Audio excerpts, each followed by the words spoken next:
मैं step by step बताऊंगी कि नेक, आर्म होल और शोल्डर की मार्किंग कैसे करें ताकि नेक और शोल्डर बिल्कुल परफेक्ट फिट हो जाएं। ये डिज़ाइन थोड़ा अलग तरीके से कट होता है, इसलिए मार्किंग बिल्कुल सही होनी चाहिए। अगर मार्किंग गलत हो गई तो नेक और शोल्डर्स का फिट बिगड़ सकता है। मैं आपको कटिंग के करेक्ट पॉइंट्स और स्लीव्स में इलास्टिक लगाने का सही तरीका भी दिखाने वाली हूँ।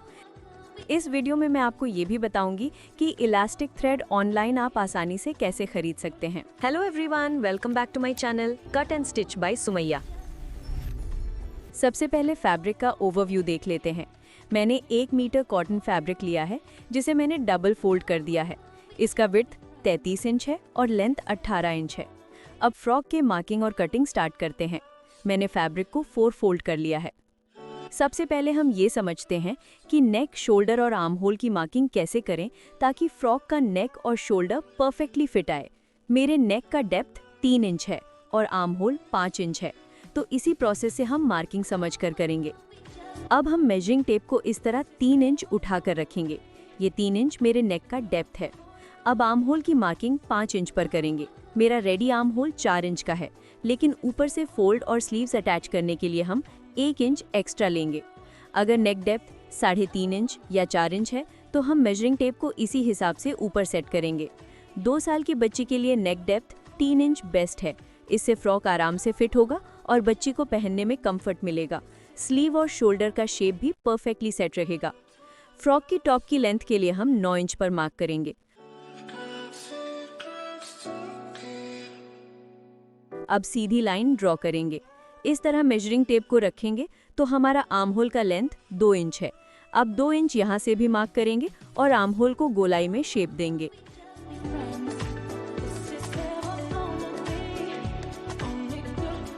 अगर आप चाहो तो इस तरह से भी शेप दे सकते हैं। अब हम 1/2 इंच के गैप्स पर मार्किंग करेंगे जहां इलास्टिक को स्टिच करेंगे। इसी तरह से हम टॉप के इस साइड पे भी मार्क करेंगे। अब इसी तरह से बैक साइड में भी मार्किंग करेंगे। अब हम आर्म होल की कटिंग करेंगे। अब यहाँ से फोल्ड कर लेंगे। मैंने स्लीव्स के लिए 2 पीस लिया है जिनकी विड्थ 20 इंच है और लेंथ 5 इंच है।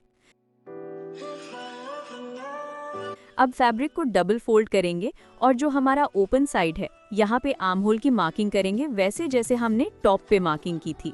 यहाँ से 2 इंच और यहाँ से 2 इंच मार्क करेंगे और आर्म होल को गोलाई में शेप देंगे।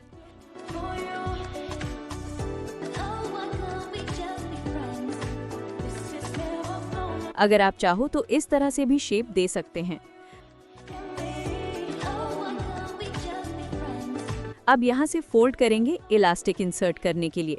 जितना चौड़ा हमारा इलास्टिक होगा उतना ही चौड़ा फैब्रिक फोल्ड करेंगे। जब स्लीव्स को फ्रॉक से अटैच करेंगे तब स्लीव्स का फाइनल डिजाइन इसी तरह दिखेगा।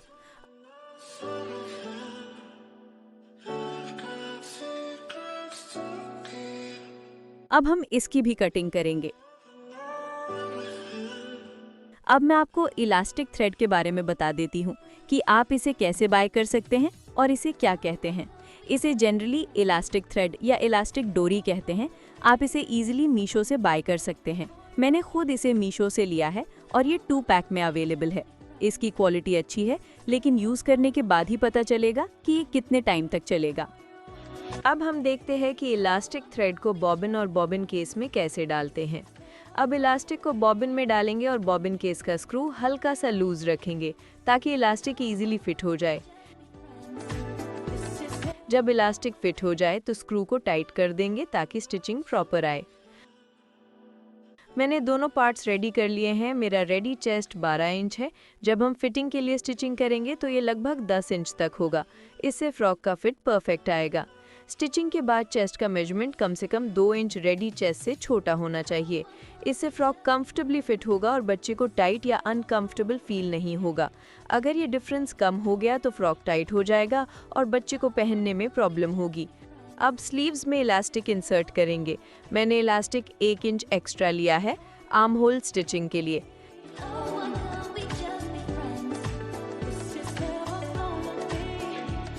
अब इलास्टिक को दोनों साइड से अच्छी तरह स्टिच करेंगे ताकि ये अपनी जगह से स्लिप ना हो।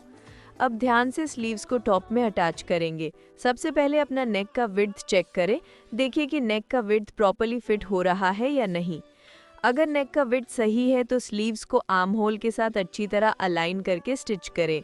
अगर नेक का विड्थ ज़्यादा है तो दोनों साइड से आर्म होल को थोड़ा कट करके एडजस्ट करें, फिर स्लीव्स अटैच करें। एक साइड तो मैंने स्टिच कर लिया है, अब दूसरी साइड को भी सेम तरह से स्टिच करेंगे। क्या आपने कभी ऐसा फ्रॉक स्टिच किया है? अगर किया है तो आपको सबसे ज़्यादा प्रॉब्लम किस स्टेप में हुई? मार्किंग, कटिंग या शिरिंग स्टिचिंग में? मुझे कमेंट करके ज़रूर बताएं। देखिए ये 3 इंच प्रॉपर्ली आया है। अब इसी तरह दूसरी स्लीव भी अटैच करेंगे और फिटिंग की सिलाई करेंगे। ये रहा हमारा फाइनल लुक।